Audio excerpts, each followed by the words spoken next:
Welcome to the She's Bold podcast. I'm Beth Whitman.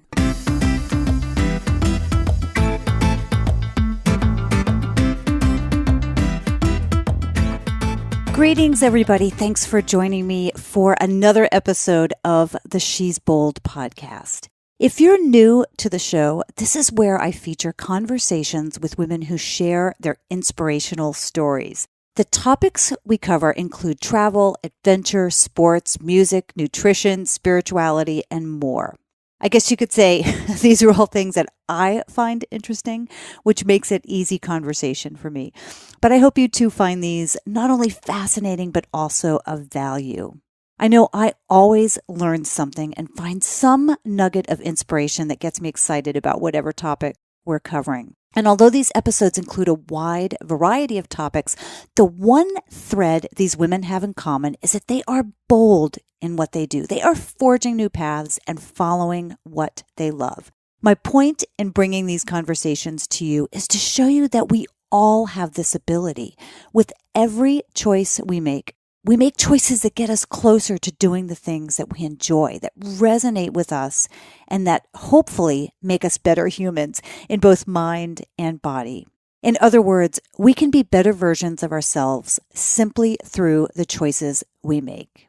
Today's conversation is with a woman who has basically made lemonade out of lemons. Kelly Herron had a traumatic, life-altering encounter and made a choice to not let this event get the better of her. When out for a long run on a cold February day in Seattle, Kelly stopped at a public restroom where she was attacked by a registered sex offender who was hiding in a stall. She screamed, "Not today, mother effer," and this has become her battle cry and company. She did everything she could to get out of this guy's grip, managing to escape and then locking him in the bathroom until police arrived. She and her self-defense instructor are now offering courses through Fighting Chance Seattle. By the way, I'm going to include a photo of her Garmin GPS route in the show notes. This tracked her time during the attack, and it's absolutely crazy what she did to fend him off. And as she says in our conversation, you'll do pretty much anything to save your life. Those show notes can be found at shesboldpodcast.com/episodes. I hope this conversation helps just one person down the road, either by encouraging them to take a self-defense course or by giving them the confidence or bravery to fight off someone when they otherwise thought that they maybe couldn't do that. Before I get to that conversation, a quick reminder to please tell your friends about the She's Bold podcast. Word of mouth is the number one way that a podcast audience grows. And without your help, I would not be here bringing you these fantastic conversations. Also, please make sure you're subscribed and take a moment to give it a quick rating or review. All of these help with the ranking of the show, which helps get it more visibility, which ultimately means the messages in these episodes find their way to more people. You can help support the show on Patreon by going to shesboldpodcast.com/Patreon. You'll notice there's no advertising on this podcast. That's because I rely on supporters like you to help me pay the podcast bills. Podcasts are free, and I believe they should remain that way. But if you find value in these conversations, I'd be ever so grateful if you'd show your support. Becoming a supporter gets you access to bonus audio content, which is a question I ask the guest after the main portion of the episode. In the case of Kelly, you'll find out why her social media handle is Run Kiwi Run. She said it's something she never talks about, so this is a chance to hear about something that's a bit of a secret. Again, this bonus content is only for Patreon supporters, and really, you can support the show for as little as $1 a month, and it all adds up and helps. I do really appreciate it. Finally, I'm working on another Ask Me Anything episode. If you have a question you'd like answered on a future episode, send me an email at beth@shesboldpodcast.com or leave a message at 877-280-5170. With that, please enjoy this conversation with Kelly Herron. thanks for coming over today to West Seattle. Are you familiar with West Seattle? Have you been over I here? am. I've been through Alki Beach. I've run there a few times with my running group. And awesome. Yeah, it's Who's your beautiful. running group? Beth Baker from Running Evolution. Her name came up somewhere else on another podcast that I listened to you. I have to look her up and find out about She has her own podcast now too called Why We Run. Oh, good. And their podcasts actually on the run. Oh, God. Yeah. So it's kind of fun to go running with them because you feel like you're running with your friends. And trying to talk at the same time? Yes. Oh, that doesn't work for me. Yeah. Does that work for you? It works for me. Okay. Yeah. I'd have to go really, really slow. Yes. I don't think I could do it. So what brings you to Seattle? You just came from Boston too, didn't you? I did. Was yes. it amazing? It was incredible. There was nothing that could have prepared me for how absolutely magical. Tell me why? I went to support my boyfriend, and he had been working for years to qualify for Boston, just like everyone else who was running. And it was so incredible to watch these people's dreams come true right before your eyes. And mile 24 of any marathon is super inspiring, but there was just something about being in Boston. And first you see the hand wheelers come through, and then seeing people push their loved one in a wheelchair, through running them through this marathon.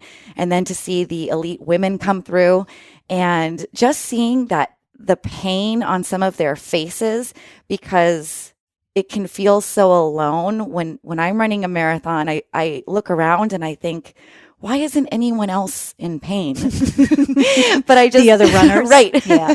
But to Surprise. to see that everyone is really struggling, and it's sort of equal opportunity Punisher, the marathon. Did you set yourself up in one spot, or did you move around? Is it even possible to move through the city to get to different spots? They have different T passes that you can get for the day, but it's also the Boston Red Sox game is going on at the same time. No kidding. It's really chaotic. So I was set up with the Wazell cowbell corner. We typically set up towards the end of the marathon. And it was so cool to see my boyfriend come through. And So exactly what mile were you? 23.8. Okay. Yeah. Oh my gosh. I bet that was. And we great. were right by a Dunkin' Donuts, so I was just stress eating donuts. Oh, really? On his behalf? Yes, I consumed a marathon worth of calories just in sitting there. Yes, and cowbelling. I mean, Hey, there's work involved in that. There is. I was surprised. Yeah, he even got me. He paid for me to get a massage afterwards. I was like, I do deserve this. So, oh, I love it. Oh, that's really sweet, though. Yeah. And I haven't heard about the Boston Marathon from the spectator perspective, so that's really neat. Yeah, I've watched the end of a marathon before, but I've never watched a marathon from start to finish. And I mean, I know for me personally, when my mom and I ran Chicago, which I was severely undertrained for, the crowd is really what kept me going when I was deep in the pain cave. So I felt, that I had to give back too. And it's true. Sometimes the cheers would just be enormous, and I would look down and kind of look for someone who's doing awesome. And then I would see everyone's cheering for the person who is just barely hanging on. Yeah. And that was me in Chicago. And so I knew when we were running, when people were like, you look so strong, I'm like, I know what that means. Yeah. But it helps, it helps so much. Yeah, and you ran Honolulu, right? Yes. Yeah, that was my first marathon. You're kidding. I ran it a couple of weeks after turning 50. Oh I my ran that. gosh. And it's so funny. It's like you can drive a course, which I did. I drove the course in advance. And you'll know exactly what I'm talking about here. It's like you drive a course and you do not realize a hill when you're in a car. And Honolulu, it was from mile, 11 to 20 or something was uphill. Yes. And it's like, how did I not know this when I drove it? It's a volcano. I know it is, but you're going around the volcano and you don't think that. And I just thought that was a tough one for me. I ended up running. Sure. Me too. Those last miles. That was tough. Me too. Yeah. I had a time goal, and then it changed, once we got to mile 20, it got real. What are your real goals for the day? And for us, it was to finish upright and smiling. And we did. And, the time, it didn't matter at that point. But yeah. But talk about crowds. Those people are so great. A tip that somebody gave me was that when I was just first researching marathoning, like best practices or something, somebody said, put your name on your bib Yes. so that people can shout your name. Yes. And the whole race, like no one shouted my name. And I thought, I am such an idiot. Like what a doofus that I put my name on it. And then I got to mile like 24 and they're like, yay, Beth. And I was like, oh my God. Okay. There's like a spark of energy. Yes. Because somebody said my name. Yes. For Chicago, I wrote today on my jersey because today is the day has always been my running mantra, which is kind of ironic because it morphed. Yeah, it did. So to have people yelling today, it was like just a constant reminder that it was like, yes, this is the day that I have been, that of my whole like life, it felt like at that point what had been leading up to. So I thought we might start with what you're unfortunately best known for right now. But let's table that for just a minute because I want to talk about, well, first I was going to ask you, what are you doing in Seattle? That was my... Yeah. I am in Seattle this weekend for the Oiselle Tenacious 10, and it is a race that's either 10K or 10 miles. And all the Oiselle Volet, which is the Oiselle running team from all over the country, comes to this weekend. It's open to anyone, but where is it? It's in Seattle, and it starts at Gasworks Park. Yeah. So there's... And when is it? It is Saturday. This is going to air after. Yes. After, but I'm just thinking it's on it's on 420 this year. So, and every year they make a Oiselle flight tank top, so they're appropriately green this year for the 420. Oh, right. It's a weed reference for anybody who doesn't know that. Yeah. Marijuana. Exactly. And it's not endorsing it. It's just a coincidence, you know, that it comes on that holiday. But, yeah, so it's a super fun weekend, and Lauren Fleshman will be giving a talk. She's part of the Oiselle family, and she's the founder of Picky Bars, yes, and a well-known runner. Yes, so she's going to give a talk on race preparation. I'll be doing a self-defense event in the morning with Jordan Giartano from Fighting Chance Seattle, who was my original instructor. So it's just a whole weekend of, it's really, you know, I don't really use the word sisterhood all that much, but when I think about and talk about the Oiselle Volet. And all of this is open to the public? It is. Oh, yeah. So anyone can join. Check it out. It's by Sonomish Running Company is the one who actually puts the race on in partnership with Oiselle. Okay. I've got to check into that because, Anyway, like I said, this will air afterwards, but now I'm all excited about it. So thanks for letting me know that.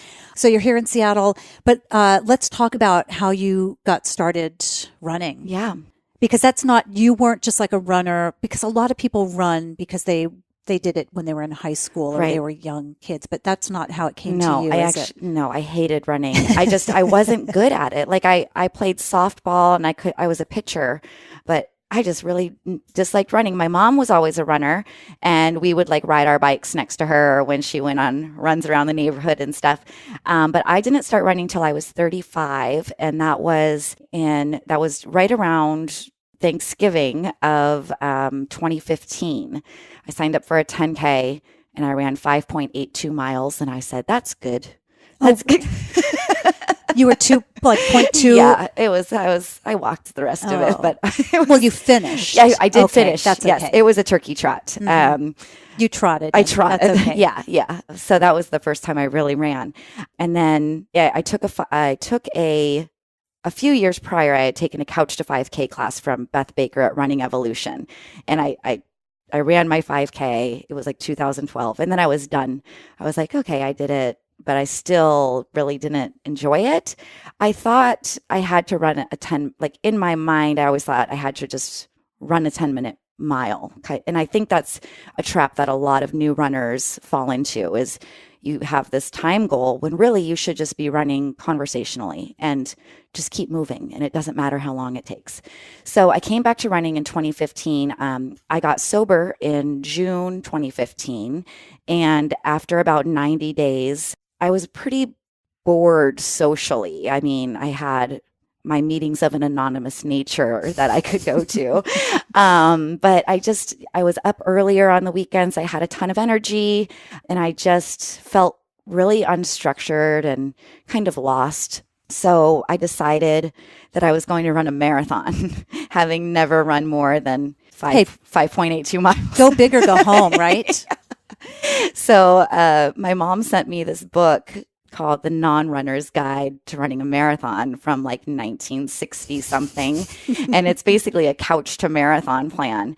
And both of us ended up injured and in walking boots after 10 weeks. It's really not the best way to train for a marathon. You should like run a 5K first. We've come a long way since the 60s. Exactly. To those instructions. Exactly. So I modified my goal in 2016. I made a New Year's resolution to run one fun run a month, and then that changed to one race because I did 4 half marathons and Ragnar, and I don't consider those fun runs. But it was a great first year. And then at the end of 2016 on Christmas, I decided that I would train for a marathon for 2017. And I began training on Christmas Day. And that led up to March 5th, 2017, when everything sort of changed for me. Mm-hmm. Yeah. And so before we get to that, sure. Were you enjoying running at that point? I was. Yeah, I did love doing the races every month. It's just fun. It always gave me purpose, always having something on the calendar. And I totally recommend that for new runners too, because if you have a race, then you never really get too far away from running. Because even if you let some time go by, you're like, oh, I have to at least be able to run a 10K in 3 weeks. So it just keeps you on the road. Yeah. That's what happened with Honolulu as I was walking up that hill. And you know, hill is kind of a loose term because it's not much of a hill, but it's an incline. It's significant. And I just thought, this is the stupidest thing ever. I'm never running another marathon. And then I was like, oh shit, I'm already signed up for Tokyo. Yeah, exactly. and I fought my way to get into Tokyo, and it was 2 months later. Oh my gosh. I thought, okay, so I've got to go run another marathon. Right. I got to get over it.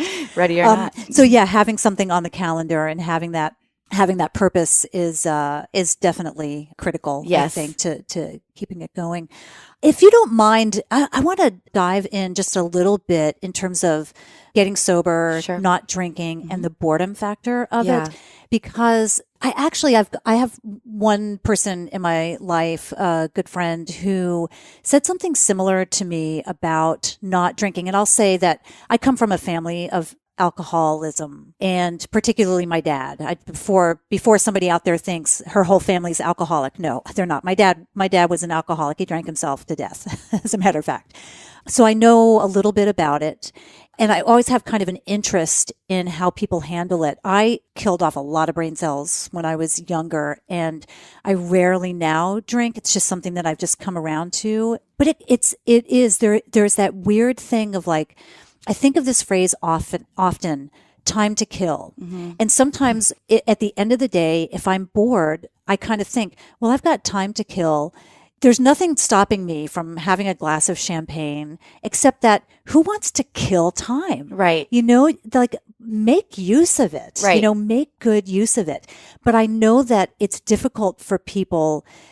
I don't even think they are so aware of it like you were, that there's a boredom factor, that you can reach for a drink or a candy, you know, a chocolate bar, or do whatever it is, something that's unhealthy because you're bored. And it's interesting that you came around to that. You got sober, and then you realized that I've got to fill my time in some way. Yeah. And it's really a shift of mindset, because there's so many fun things to do, but you just haven't done them before because you've always associated going out with your friends and partying as being fun, despite what happens 12 hours later. Right. So really it was just for me, just discovering new things that were fun and sober activities. And I really loved walking around my neighborhood. I lived up on Finney Ridge, and here in Seattle. And my walks just kind of got longer and longer, and I was walking maybe 6 miles, and then I thought, I can cover more ground. If I go faster, I could be home in 20 minutes, or in an hour or something. So really, I was like, I actually was like, maybe I should maybe I should work for the post office, because I really liked walking around. I thought, what a great job. You get to walk around these neighborhoods. And then I would see dogs and like kind of creepy people. And I was like, I don't think I want to be. And that's actually when I got the idea to take a self-defense class. I was like, what if I do want to be a postal office worker? I'm going to need self-defense for delivering the mail. Oh, interesting. Yeah. Which was never, I never really seriously pursued that career path as I worked for technology. But that's kind of when those thoughts started to creep in. Like, what if I get attacked by someone who, is just sort of lurking around, or what if someone's dog comes after me? Like, how would I respond to that? And I'm always sort of wired that way, to think about a worst case scenario and what I might do. So that ultimately, saved my life. But. Yeah. So, well, let's jump right into that. Just kind of switch directions a little bit. So you mentioned the date. Was it March 5th, 2017? Yeah. Yeah. And do you mind? I know you've explained it to a lot of people and you've talked about it a lot, but do you mind explaining what happened? Yeah, not at all. I was 10 weeks into marathon training, and so it was my first 10-mile run. And previous to that, I had been running around Green Lake in Seattle, which is a 3-mile loop. And once you run around that twice, yeah, you see the same people. Yeah, you need a new route. So I decided to run to Golden Gardens Beach, which is about 4.5 miles from where I was living. So kind of right that perfect halfway sort of point. And it was, I waited till the warmest part of the day, which was 38 degrees, and it was raining sideways. It was very cold. So I bundled up and got down to the beach. It was windy, not a lot of people there. I had been taking pictures for my Instagram page because I thought marathon training was so badass. Like, look at what I have to run in. So I would always take pictures of the weather. And it was the same that day. I was taking pictures, and I remembered getting down to the beach. I ran by a lady who was walking her dog, and I just didn't see a lot of other people there. I spotted the bathroom at the end of the beach and took a picture, down the coastline, and had my music on, had my ear warmers on, had a hat on over my head, had my gloves, super bundled up. And I left my Garmin ticking because I was just going to be very quick, and went into the bathroom. There was no one in there as far as I could tell. And it's that gross beach bathroom, concrete floors, steel you don't want toilets, to be in there a long time. Right, sand. It's just nasty. So I took the first stall, which I always think is like kind of the least obvious choice, and came out, and I just felt so dirty being in that bathroom that I wanted to wash my hands, and there was a hand dryer, and I thought some warm air would be nice. And as I was using the hand dryer, unbeknownst to me, there was a transient level 3 sex offender hiding in the last stall. And a level 3 is someone who has a history of sexual assault and is likely to reoffend. And this individual had been basically living in a tent down at Golden Gardens. So when the hand dryer came on, it was very loud, and I was definitely in my own little world. And I turn around and I see him standing in front of me. And my first reaction was to say, like, oh, I'm sorry, because as women, we're like sort of wired to apologize for being in other people's way. And then did the thought strike you that you were in the men's room? Like, yeah, I was like, oh, this is not a woman. This is a man. And then I was like, this is sort of like a crazy looking man. And then the smell, I mean, he smelled terrible.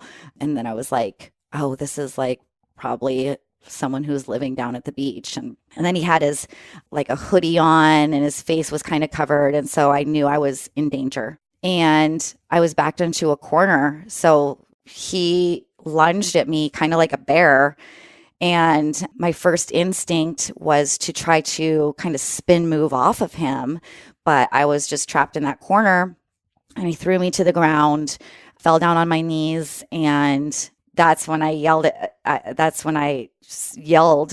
not today, motherfucker, I'll fucking kill you. Now, I'll preface this with saying I had just taken a self-defense class 3 weeks prior. So one of the things that we had learned was if you act like you're not afraid, that can often deter your attacker. So I was really just trying to kind of puff up and show him that I wasn't going to go down easily. So I was screaming at him, and he got on top of my back. And I had always learned, like, this is a pretty typical rape situation. Once they get you, once you're on your stomach, that's kind of where this is likely. I actually didn't know that. Yeah, they don't want to look at you, really. And it's a very, hard position to get out of. So I started throwing my elbows backwards, and it wasn't effective. He had like this puffy coat on, and the strikes just weren't landing. And I was my primary concern was to not get raped. And so I almost describe it as like my vagina was running away from him. Like the bottom part of my body was just like going as far away from this person as possible. It's kind of like if you've ever given a cat a bath, and like as soon as their feet get near the water, they kind of flip upside down. It was very much like that. And he had me pinned down on the left side of my body. I couldn't even get a hand free. And I was just screaming, and we were fighting. And I eventually did free a hand, and that was and I sort of was able to maneuver on my side. And that's when I saw his face, and I just clawed at his face, and he started bleeding, and he winced a little. And I was like, oh, this is working. Like, it really got my confidence up that I might have a chance.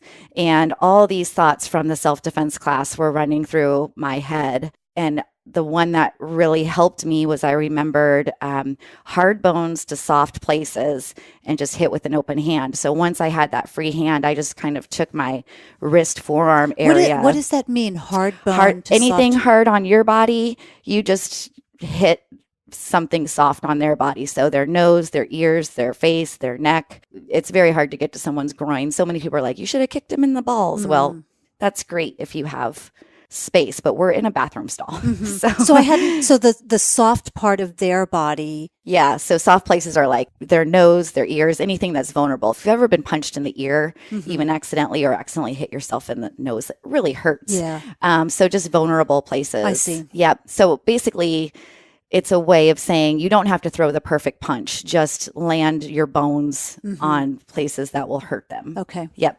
So once I had that hand free and started hitting him in the head, it was working, and I started to build more confidence. And I even remembered like fighting with my brother when we were little. I had an older brother, and he used to pin me down and like try to fart in my face or whatever. and I was like, this is going much better than that. Like this is, So you're winning. Yeah, I'm winning. I'm at least hanging in there. Yeah. And then I got from the large stall, I was able to get under the stall door or the stall wall to the middle stall, which was very tiny. And adrenaline is an amazing thing. Like when I've been back in that bathroom, I'm like, how did I get under there? Was it really small space? It's really small space. Yeah. And there's just like 8 inches maybe to get under that wall. But I got under there. I mean, you kind of become superhuman with the will to live and adrenaline. So I got under there, and I remembered seeing the lock on the stall door, and I thought, if I can just lock myself in this little stall, then I'll be inside and he'll be outside. So, and in self-defense, they taught us, if something feels like the right thing to do, don't second guess yourself, just do it. So I kicked that stall lock, but I kicked it so hard that the door jammed completely into the frame. I kind of missed the lock and just jammed the door into the frame so it wouldn't open or close. And then he came in right after me. So he also went underneath. He also went underneath. When I go back and look at it, I'm like, how did this all happen in this tiny space? I mean, it's one of those bathrooms where if you sit on the toilet, your knees are pretty much, touching the door. But he came in the same way I did, and he got on top of me and started punching me in the face. And this is where my confidence was descending. I really started to lose hope. And he's just angry at that point. Oh my gosh. I couldn't believe he was so relentless. I was like, I'm tired. Aren't you tired? Like he hadn't been running for 4 months. Right. And I mean, I was in that bathroom for a total of 8 minutes. So this is like not a short amount of time. It felt like 45, but, yeah, just relentless. So he was punching me in the face, and I managed to get my arms up behind that jammed door, and I pulled myself out from under him and essentially did a burpee, which is like it's the exercise everyone hates to do. And personal trainers love me now because they're like, thank you for the benefits of the right. talking the benefits of the burpee. Exactly. Which I originally started doing because falling down is so embarrassing. So I always wanted to be able to jump up quickly if I fell down, but definitely paid off. So I jumped to my feet and I started to pass out a little bit. And I thought, this is it. Like, this is the end. This is, I tried, but this is maybe just how it ends for me. And then I heard a voice in my head, and it's the same voice I've heard running a half marathon when you can see the finish line and you're just so spent and you think you have absolutely nothing left. And it just said, Kel, just keep going. You have got this. We are almost out. Just go hard. And I got one more surge of adrenaline, and then I reached for the bathroom door and I got out. And there were 3 people outside the bathroom door. One was the lady who I had passed who was walking her little dog. And then there were 2 young girls who were just like terrified. And one of the girls called 911. After you came out? After I came out. Did they not hear you? That's actually exactly what I said, only I had some more expletives in there. But yeah, I don't know what they thought. Maybe they were just standing scared. there? Were they standing there looking at the bathroom Yes. as if they knew something? So they did hear you. They didn't Yes. know what to do. They were paralyzed. Yeah, they were paralyzed. And I came out and my face was bleeding and I was spitting blood in sand. And could you not hear me? But yeah, I mean, I can't imagine. Like I would have as many expletives coming out of there. And then a guy walked by. He said, "Are you okay?" And I saw he had like a beard and a backpack. And I said, "Do you have a carabiner?" He just looked like the kind of guy who would have a carabiner. And if anyone doesn't know, it's one of those clippy keychain thingies that they use in climbing. Yes. Yeah. And he was like, "Yeah, I do." And so the bathroom latch was like one that like a locker lock, like a master lock would go on. So we carabinered that closed. The older woman was like, "Well, don't go back in there." I was like, "What do you think I'm going to do? Like finish him?" But so the police came and the guy actually never even came out of the stall. The cops had to break the stall door down to get him out. Because you got it stuck when you kicked it. Yeah. And they had to kick it down to get in there. Yeah. And he never tried to crawl out from, he had pretty much, he knew it was over. Yeah. And then all he would say to the cops was like, "Just kill me, just kill me." He admitted that he was in there with the intention to rape. And then when I found out that he was a sex offender, it all became very real, because it's one thing to think that you're fighting off a sexual assault, but then when it's actually confirmed that yes, that's what it wasn't just somebody hanging out in the bushes deciding to jump at you. Exactly. Yeah, there was real intention there. Real intention. Yeah. So, and I waited outside till the police brought him out because I was curious if my description matched up, because I always wonder, like, how do people describe people so accurately? But I was very accurate in my description, except I thought he was probably twice the size that he actually was. I thought he was like the size of a refrigerator. But he was bigger than me, but not as big as it seemed in my mind. And then I was happy to see that he was bleeding pretty profusely out of the face, and he was pretty beat up. Were the cops surprised at that? Yeah, they were. They were like, "You did an awesome job. Like, whatever you did in there, you really put a beat down on him." And I was like, "Thank you." I was also waiting out there because I wanted to keep yelling at him. I was so angry. But once I saw him, I just kind of felt sick. I just kind of felt like I just got a sick feeling in my stomach. And well, especially if he kind of comes out like it sounds like a very much like a surrender situation. Yes. Just it's hard to yell at somebody. Yeah. when they're so defeated. Right. Yeah. And I also felt like, I could tell this guy what a piece of shit he is or whatever, but like I also got the feeling he's probably been told that his whole life. Well, it is really sad, and all of your feelings totally validated. I did read an article like a follow up to that where he had just said, I think in the courtroom, just put me away. Just it's a terrible situation for him. I feel sorry for him. But it's absolutely inexcusable. Right. The situation. It's tough. I don't want anyone to think that I've got sympathy or No, I'm trying to be sympathetic to right. the abuser, but it's pretty sad in that the description, like you said, of him coming out and what I read about it. But and do you know what ultimately happened to him? What? Oh, he died. Oh, he did. He died in prison. Oh, yeah. No kidding. So that was a weird thing too, because it's weird to be happy about a loss of human life, but at the same time, you could tell he was a tortured individual.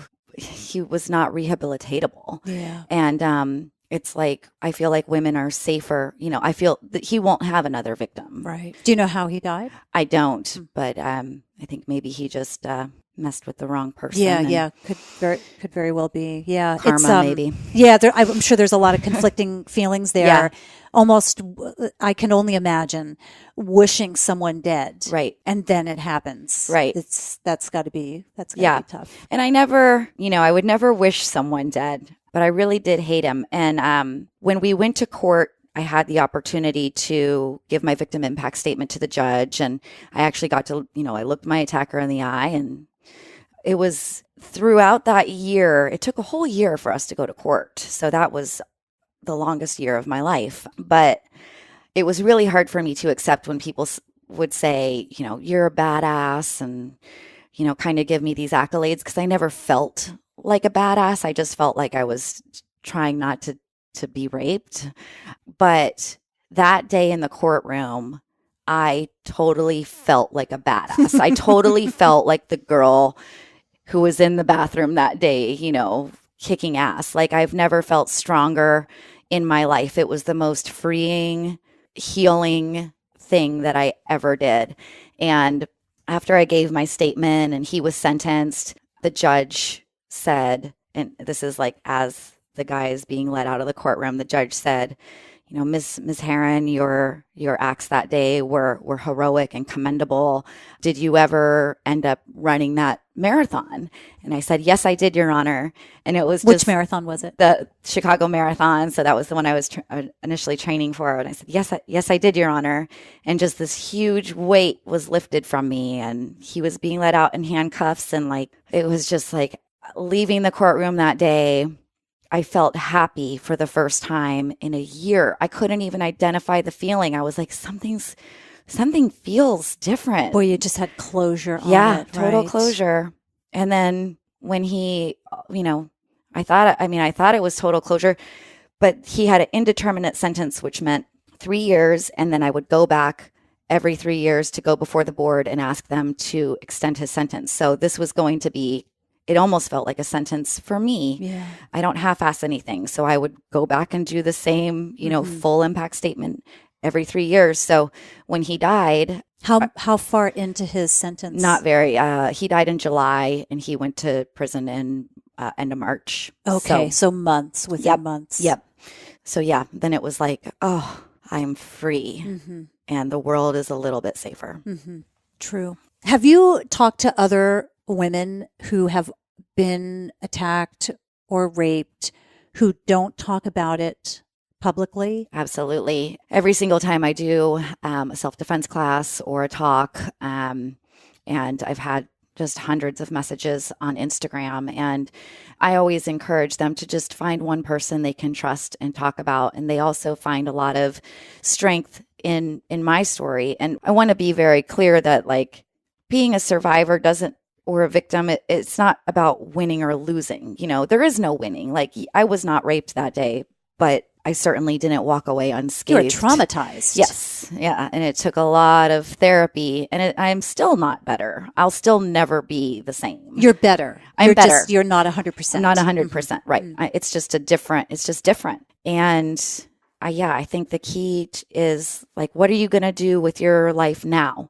And there's people who will forever maybe, decide to shut down and be stuck in their trauma. And then there's people who bounce back. For me, I wasn't happy with just bouncing back because I didn't want to go back to my life of I was selling advertising to plastic surgeons. And after going through something like that, it's very difficult to like get back on the phone and have them yell at you about their return on investment and like actually feel like that's your It's like, dude, you have no idea. Yeah. So I had to make some changes in my life, and I wanted to not just bounce back, but bounce forward and do something with what had happened to me, and to try to help other people who have been through it, and then also help people who are just afraid of it happening, because that's what I was. It was my biggest nightmare to be attacked while running, and that's why I took a self-defense class. And there are people who say I was lucky that day. And maybe to some extent, definitely things could have been worse. But I was also prepared. And in taking self-defense and in learning just a couple small things that I could actually apply, to me, that's not luck, that's preparation. This whole thing has been very traumatic. And you are so poised with how you're talking about it. Like that, and that's one reason why I asked if you have talked to other people who've been through something similar and they don't talk about it publicly, either even to a friend or just publicly at all. And I recognize that is a really brave thing that you're doing. It's a very bold thing. Has it felt bold to you to put your story out there and to be talking about it? Like, what led you to actually to doing it? Because so many people are quiet about it. The trigger for me, well, one, I think it's easier for me to come forward because I quote unquote won, right? So if I had been raped in that bathroom and the guy got away, pretty slim chance that I would be coming forward to talk about it. So I can respect, why people would not want to. But for me, it was really a compulsion, because the next day in the Seattle Times, an article came out based on the police report that said, Ballard woman attacked at Golden Gardens, gets punched in the head 5 times, attempted rape or something to that extent. And I was like, whoa. Like, did they even know who you were? No. Okay. No. So the police report is basically redacted. Is that how it works? So it's right. That they can't get access to that information. Right. So they have the information. They just don't release the names.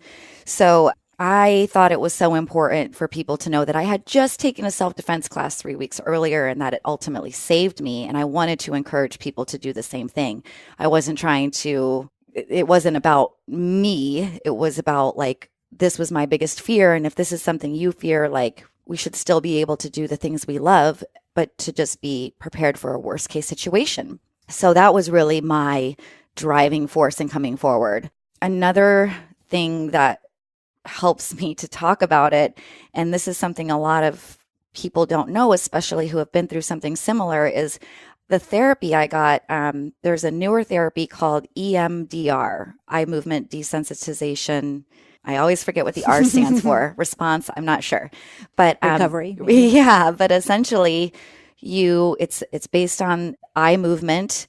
They move your eyes back and forth, and you're holding this memory, the things you're having flashbacks about in your mind, and they lead you. It's tough to go through over and over again, but they keep you grounded, and they basically train your sympathetic nervous system to stay calm, so that if you have a flashback or you think about the event, you're not getting all worked up. You see it in a different way. Sometimes it's described as in black and white, or the edges are blurry, but it's not those like sharp, vivid flashbacks. And I did that for about 4 or 5 months. And so now I can pretty easily talk about it I don't have flashbacks anymore, or I still have nightmares sometimes, but that's something not a lot of people know about. That's super helpful. Mm-hmm. It's interesting when you talk about kind of that this had been a big nightmare or a big concern to you in advance. Yeah. And I've heard you describe kind of the self-defense class. Well, you describe the self-defense class and kind of how they encourage you to visualize what might happen. Yes. So, yes, I always say the body cannot go where the mind has not been. And when I say that, it's people you're not going to rise to the occasion the first time you have to do something. So if you're attacked and you think you're just going to come out and just fight and do everything, like, you're not. You need to practice in some way, or at least think about it. And for me, my biggest concern before I was attacked was that I thought I'd be too tired to fight back. But I can confidently say, don't worry. Yeah, there's enough adrenaline going there, huh? Yeah. So the things that we covered in class were, number one, trust your instincts. So even though my instinct was to like apologize, as soon as my brain recognized that I'm in trouble, get the hell out of there. Like, and that was the next part of that is react immediately. Don't wait for the other person to make the first move. So when I think about trusting instincts, I often think about getting onto an elevator with someone where you're not comfortable with them, but you don't want to be rude. So you're going to lock yourself in a steel box with someone who gives you a bad feeling in your gut. Like, it's okay not to be polite. Like, just say, oh, wrong. I meant to push the up button. Or I forgot something. Just, there's no reason to just like, to worry about what other people think. Like if the hair on the back of your neck stands up, listen to that. And that's part of what you learned in self-defense too. It wasn't all just physical. Right. It's 90% of it is not physical. It's really about awareness and trusting your gut. So yes, reacting immediately, which is like, don't wait till you're hit in the face before you try to leave, just run. And after class, the day that Jordan taught me initially, I asked him, I said, I think I was being followed on the way to the parking garage the other night, and I didn't know what to do. I wanted to run, but I didn't know if I ran, if he would chase me, because I didn't know if it's like running from a bear, like you learn, don't run from a bear because a bear will chase you. I didn't know if it was the same with humans. And he said, one, you're at an advantage if you're a runner because you can run and time is distance is time. Two, if someone does not have the intention to attack you and you start running, they're not going to attack you.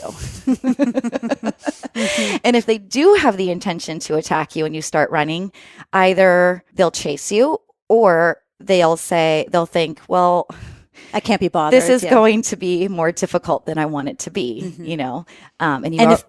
My fear would be like, that person's going to think I'm a jerk because I think they're a predator. Well, then if you don't know them, then it doesn't matter anyway. Exactly. That's the absolute worst thing that can happen is you might hurt someone's feelings, maybe.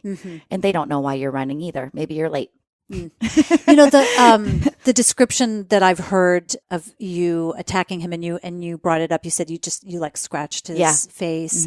And I know that there are more severe things that you can do to a person. And this gets back to like wanting to be nice because as women and as American women too, we tend to be really nice.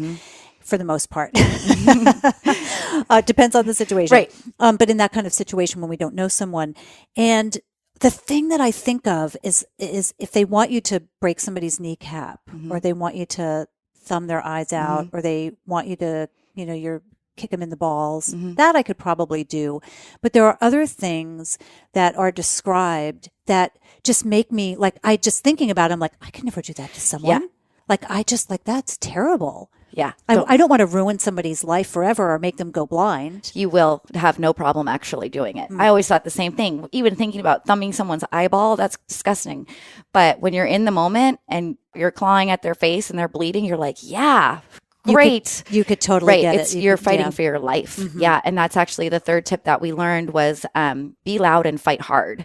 And that's where the screaming, for me came in, the yelling and just going, there's no half-assing it. You just fight with absolutely everything. And if that's kicking them in the balls and clawing their eyes out, then that's what you got to do.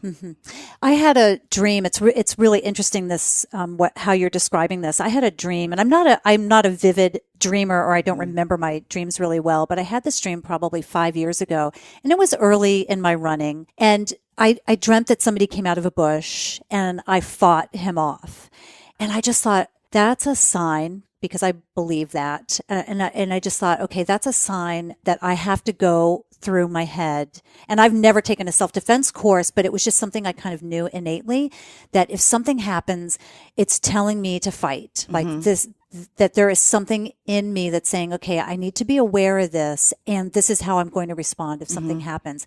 Nothing has ever happened to me when I've run, but I'm also, just as crime, there's more crime, and I hear more about women runners getting attacked. I don't go out in the dark, and because I work from home and I have flexible schedule, I can wait until 8:30, when it actually gets light out in the wintertime. But I went to Haiti with a couple of friends on some work related stuff. And the woman that I was with there, she was walking around with her phone taking photos, and somebody ran up and grabbed it. And my instinct was to fight and run after him. And I thought, oh, this is what the dream was about. Yeah. Because I didn't stand there stunned. We didn't get the phone back, by the way. Yeah. But I didn't stand there stunned. I fought for it and, tried to grab his clothes and pull him down, and he ran off, and nobody cared. I screamed too, but nobody cared. Yeah. Like they just let him go. Sure. But I just thought that's what that dream was all about, and kind of, just being aware of it and kind of going through that scenario in my mind helped. It helped in that situation, I think, to some degree. Because your mind had gone there. Right. Yeah. And one thing that, when I ask for the self-defense classes, I put a thing out on Twitter asking, like, runners, what concerns you on the run? And a lot of men are concerned about having their phone stolen or being hit by a car. And a lot of women are concerned about being raped and murdered. Every woman. Yeah. Yeah. And I always tell people too, like, if someone wants to steal your phone or your purse, it's not worth dying over. No. Give them your phone or your purse. If they want you, that's when you need to go savage and fight. To go savage. Yeah. I like that. Yeah. That's a good way to put it, for sure. Have you been tempted, because you're relatively new to sobriety, have you been tempted through this whole thing to think like, yeah, I deserve a drink? I think I definitely would have almost had a free pass if I had wanted it, but I was so determined to not let my assailant take anything from me that included my sobriety, and it was one of the reasons I fought so hard that day. I was a year and a half sober when it happened, and I was training for my first marathon. My life had completely changed because of decisions that I had made, and I did not want anything taken from me. I continued to train for the marathon through my injuries, and I continued to maintain my sobriety. I did see vividly this ghost of myself in the corner of my apartment who was drinking vodka. Like, I knew that option was always available to me. But I also thought, if I do that, how am I going to come back from it? Getting sober is really difficult and emotionally draining. And so is recovering from a trauma. And I just couldn't go through both again. It reminds me of when I ran the Chicago Marathon, like at mile 23, they were trying to pull me off the course because I was like destroyed. I mean, I was not okay. Like I could barely move forward. I was probably blacked out. I was a real mess. And I would not let them pull me off the course because I thought, I am not training for another marathon. Little did I know. Again. Right. Yeah. And it was the same thing with sobriety. I was like, I can't relapse because I cannot get sober again. So for me, it was, one, about just not letting him take that away from me. And two, just knowing that it would have just been a much longer road to try to do that all over again. So I mean, it wasn't easy. There were days that, I was white knuckling it, but I stayed sober. What is it in your DNA or your background that, because you're the first person I've ever heard say that, like, I am not going to go through getting sober again because it was so difficult. I don't know. Can you address that? Have you thought about what it is that makes you so strong-headed like that? I came out of the womb just really stubborn. I'm Italian and hard-headed, and I'm also relentlessly focused on when I want something. And so you're very much goal-oriented, would you say? Yeah. And it doesn't mean I don't fail. I fail all the time, but I think everyone has been through adversity in their life, whether it's, not making the team or not getting the not being asked to prom by the person you want to be asked by, or not getting into the college that you want to get into, or whatever it is. Like, we go through life with all of these disappointments, but every time that we keep moving forward, we're building building resilience, and that resilience will serve us later in life. And I think that was true for me too. It's like, this wasn't the first time that something, it was definitely the worst thing that ever happened, but it's kind of like the series of things that you go through in life, and you make a decision to keep going and keep moving forward. And then when something really big happens, you've already flexed that muscle so many times that it makes it a little bit easier. Yeah, but most people aren't like that. Yeah. 95% of people, I think, aren't like that. Yeah. Yeah, I don't know. I guess I'm just that way. Mm-hmm. Okay. But that's fair enough. But like, if it comes to something like don't eat jelly beans for 40 days, I can't do it. I can't do it. Yeah. But I want a jelly bean now. Right? Now that you said it. You said your mom is a runner. Yeah. Has she been a runner since you've known her? Since I've known her, yes. Life? Actually, I heard that she was training for a big 10K, that she was going to PR or something, and she had to change my diaper and stubbed her toe. Couldn't run the race. So I still hear that story. But yeah, she's always been a runner. So there's got to be some fortitude, something strong in her. Yeah. that you've picked up on. Definitely. The apple did not fall far from the tree. She ran her first marathon at 56, and I was, I guess, 26 at the time. So to see her do that, and she's done the Camino de Santiago, which is like a 550-mile walk across Spain. The entire length? Yes. It was actually only 500 miles, and then she did like an extra 50 just to see the. Because she had the time, because she was so fast. She had extra time. I'm right there.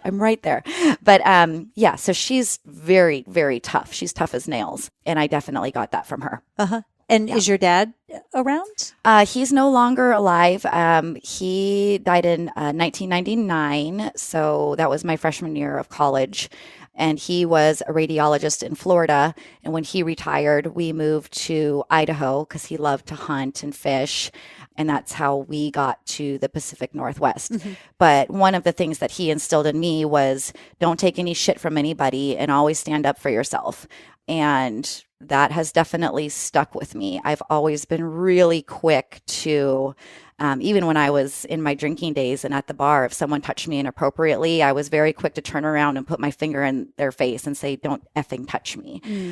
So my reaction in that, the assault that day was partially self-defense and partially hardwired. Yeah. So you had two strong parents. Yeah.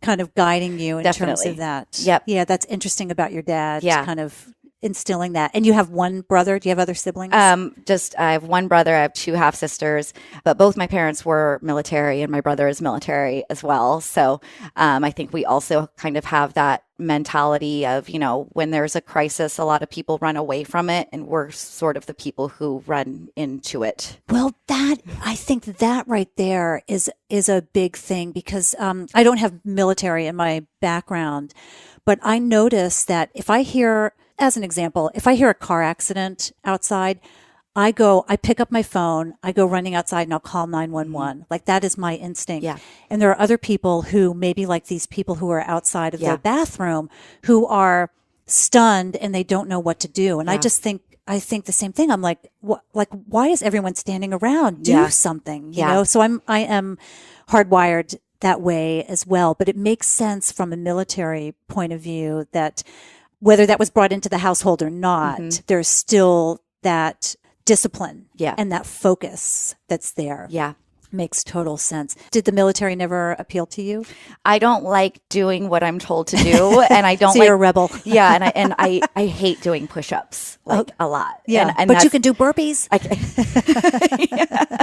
You have excelled at the burpees. Exactly. It's actually why I've never really been strong. I'm not a great athlete, but I'm mentally very strong. And that's why I love distance running, because I'll never win a 5K, but but I can hang in there through 26.2 miles, just from grit. Yeah, I'm the same way. It's like the endurance thing is pretty easy. It's not easy. Yeah. None of it's easy.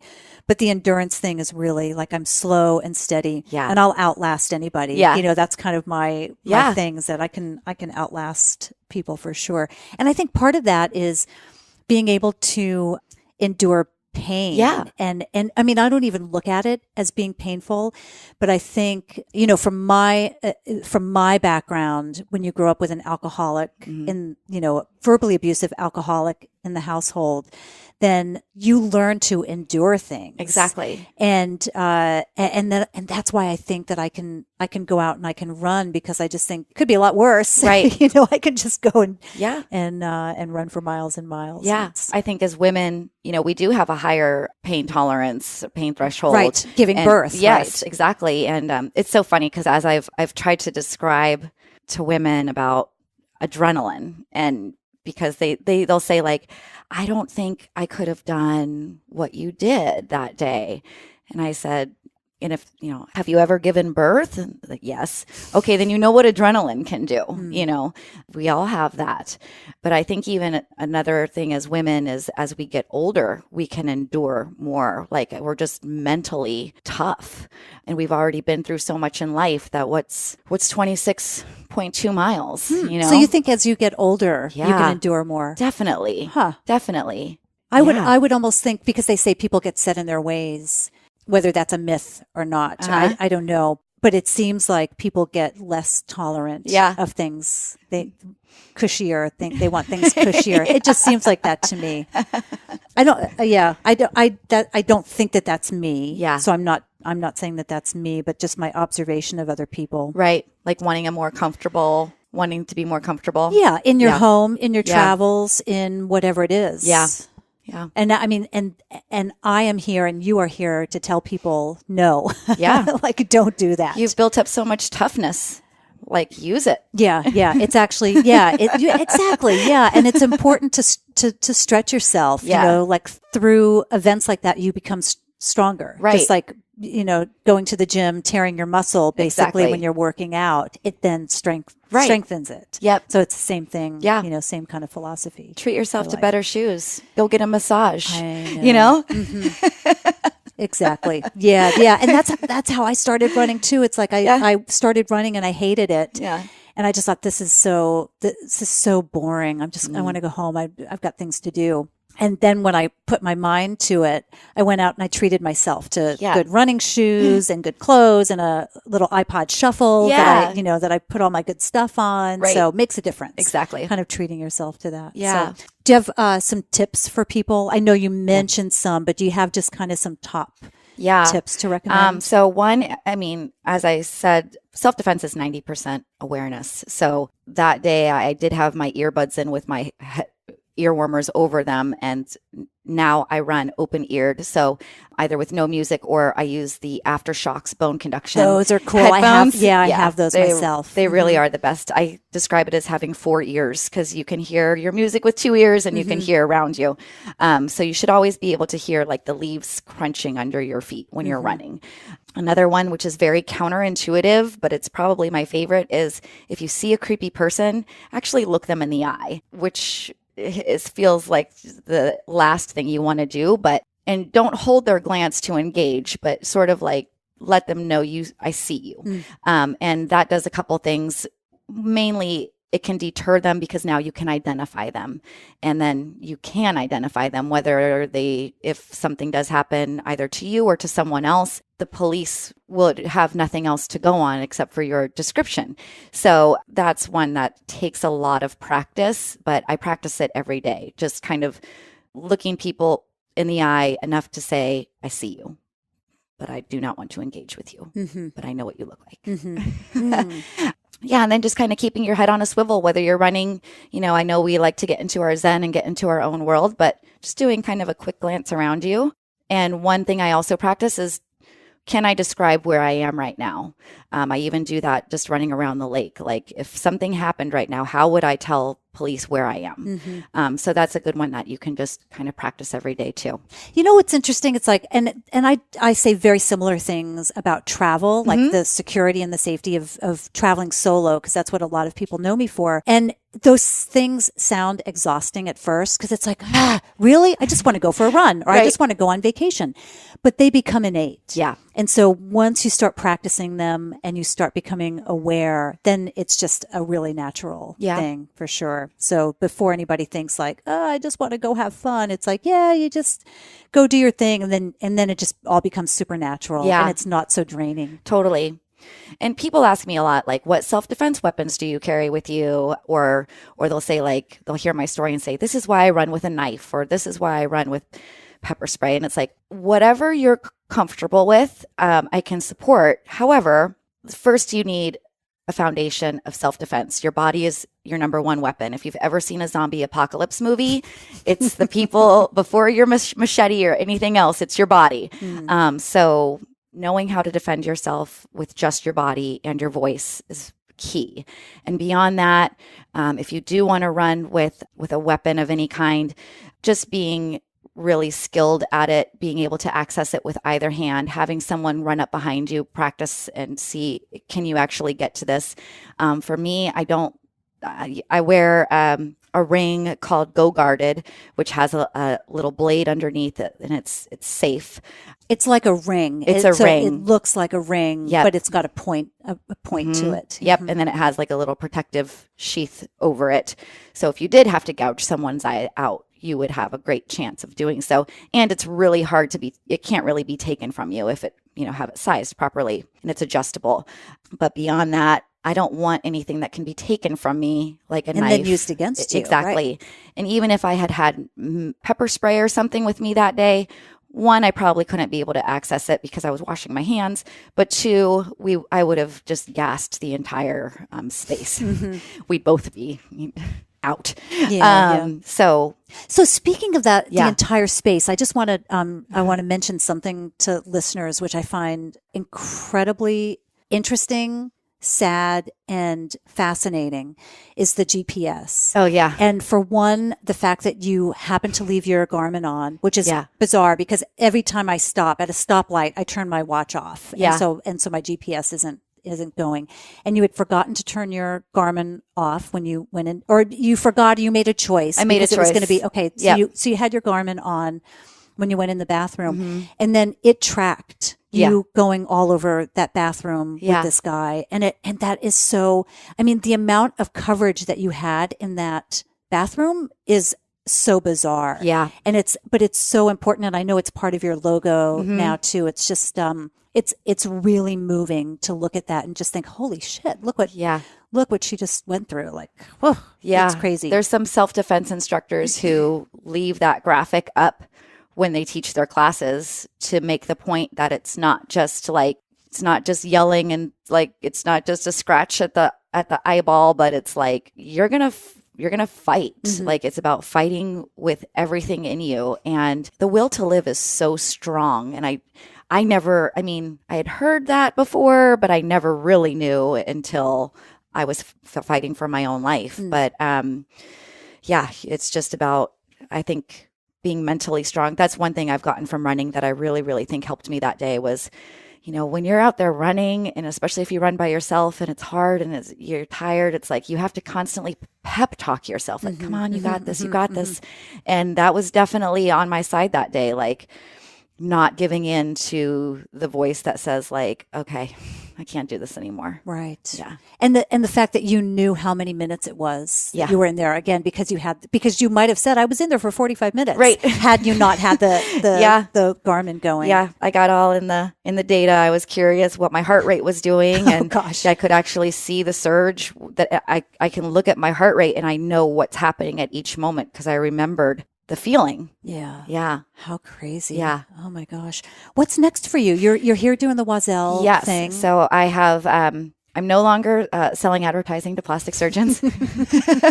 Yay. I am following my passion. And so I have started Not Today as a business. I'm teaching self-defense classes in the Seattle area and in Portland as workshops right now. So my website is nottoday.run, and I'm teaching those with Jordan Giartano of Fighting Chance Seattle. And we're actually going to be taking people out on the run so we can practice some of those awareness techniques and even the fighting. And then we're also offering corporate workshops because that's where I met Jordan. It was like an HR benefit. You can bring in Taco Tuesday, or you can bring in skills that could save your employees' lives. And so that's, and for me, that was the key to finding the time to take the class too. It was like 2:00, on a Tuesday or whatever. So those are the classes that we're offering. And I am becoming I'm running coach certified through Running Evolution, which is based in Seattle. So I'll be teaching classes in the Vancouver, Washington area. I love working with new runners. Yeah. So, and then I've got a book in the works as well. So great. Those are kind of the things at the forefront. And you do have sponsors that support you in one manner or another. So I have had just some companies that who have just been really supportive of me from the very beginning. So Wazelle has just been really great to collaborate with on events. And I wanted to say Wazelle is a women's clothing company for runners. Sally Burgesson, the founder, was on the podcast. Early on, like it's been probably a couple of years ago now, and she's awesome. People should definitely check them out. For sure. And then I'm a huge fan of Hoka shoes. I wouldn't be able to run more than a half marathon without Hokas. My feet I got my mom's feet, unfortunately, as well. I got the good stuff from her, but feet. So I love their shoes, and they keep me outfitted for my racing, and I hope to work with them more in the future as well. So excellent. And I know that just having done different things in the past myself with kind of, I say quote unquote sponsors, they're awesome to have, no knocking them at all, but it's not like you can quit your day job. Right. Which I don't actually technically have right now. But that's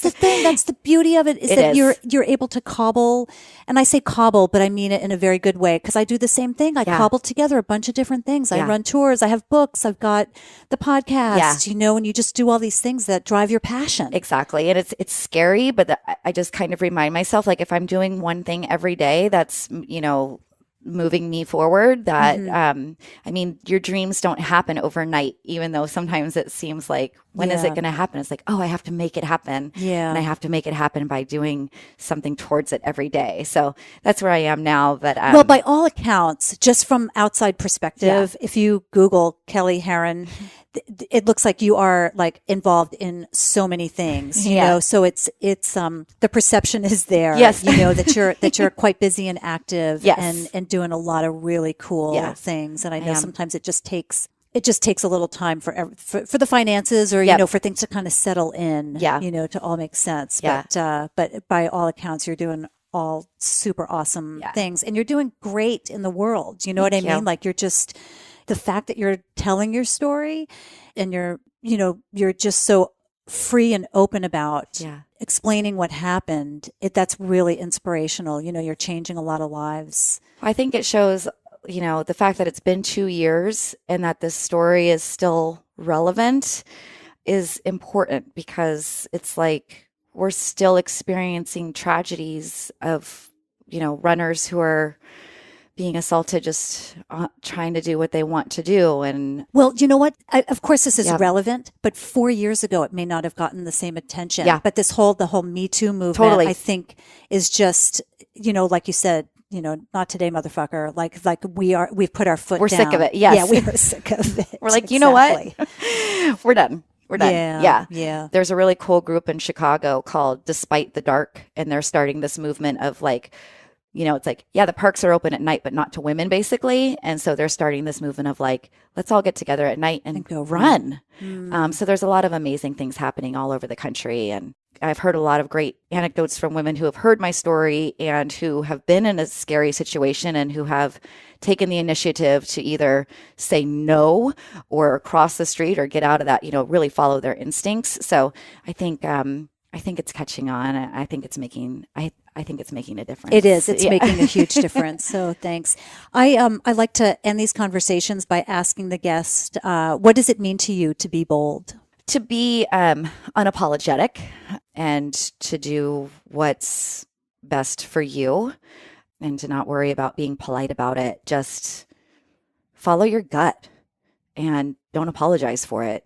You're the only one who can look out for you. No one's going to save you except yourself. And I think so often we rely on, oh, well, I have my phone so I can call 911, or, oh, I can yell so someone will hear me. Well, guess what? Sometimes people hear you yell and they don't do anything. So to me, being bold is to take your life into your own hands and realize your own worth and be ready for any situation and don't apologize for it. Use whatever language you want if you're trying to save your own life. You know what's difficult about that is that we are taught from birth, from a very early age, that we are not capable of doing things on our own. Yeah. Whether that's doing something in the household and your husband takes over because it's either easier for him to do it because he's taller or bigger or stronger, but which are all valid. But we learn to just like bow down to that and say, okay, you can do it, like kind of maybe even get lazy about it. But what you bring up is a really good point. It's like take control of it and question yourself whether you're not doing something on your own because you can't and you actually need help, or because you haven't thought it through. You haven't visualized it. And that's a good, it's a good reminder. Yeah. And one thing I tell women who have a hard time with that too is like, think of the person in your life who you would do absolutely anything for to defend them. And that person very quickly will come to mind for most women, and how you would just give your absolute life for that person and never let anyone harm them.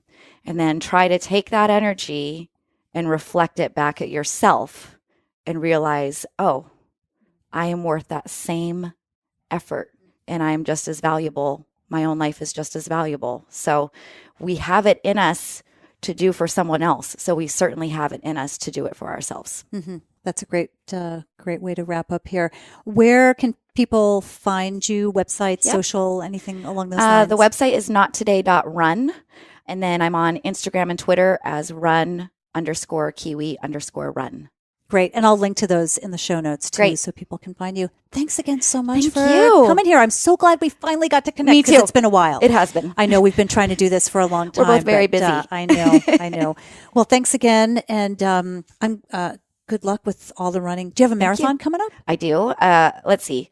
My next race is actually a half marathon at the end of April. I'm attempting to break 2 hours in the half. Awesome. So that's a big goal. And then I'll be running the Atlantic City Marathon in October. Why Atlantic City? My boyfriend lives in New Jersey. Got it. So, and it's flat. I haven't run a flat marathon yet. Well, I guess Chicago, but that's a different story. Yeah. I'm in the process of just signing up for a downhill marathon, the Cascade, the Super Series Cascade Marathon, which is downhill. So have you done a downhill before? I did one last year, but I did it in July. It was the Jack and Jill. I did that one too. In July? I did it was the half. like 90 degrees. Yeah. It was so hot. It beat the crap out of my body. Yeah. My knees and my hips just took a lashing. Oh, it was my quads. Oh, okay. Yeah, it was my quads that hurt. But I'm ready to do it again a month earlier so the weather isn't so hot. And I think I can shave off and Boston qualifies. Awesome. So we'll see. That's super. Hope to see you at a marathon. Yeah, for sure.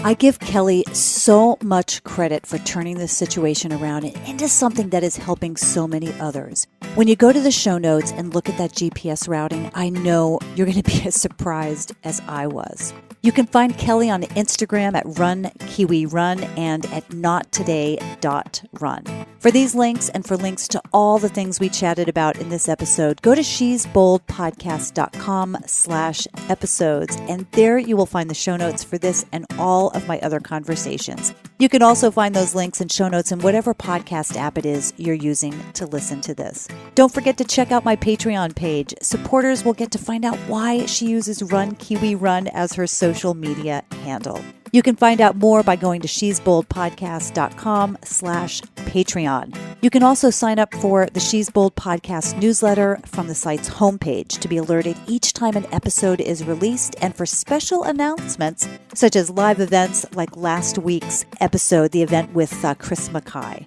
You can connect with me by friending me on Facebook, and I'm Wondergal, and also Beth Whitwa on Instagram, BETHWHITWA. Ladies, you can join the Be Bold Facebook group at facebook.com/groups/BeBoldGroup for support and encouragement for whatever ways you're trying to be bold. Thanks for joining me for another episode of the She's Bold podcast. And until next time, be bold.